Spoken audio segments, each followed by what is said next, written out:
genda wasiwe ugushijishyira.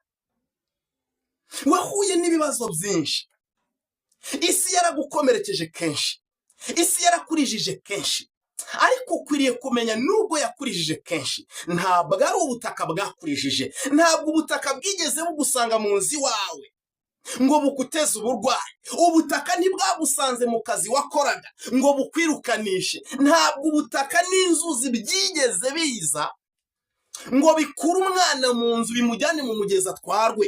Oya, ahubwo ndagira ngo umenye neza cyane usobanukirwe isi icyo ari cyo.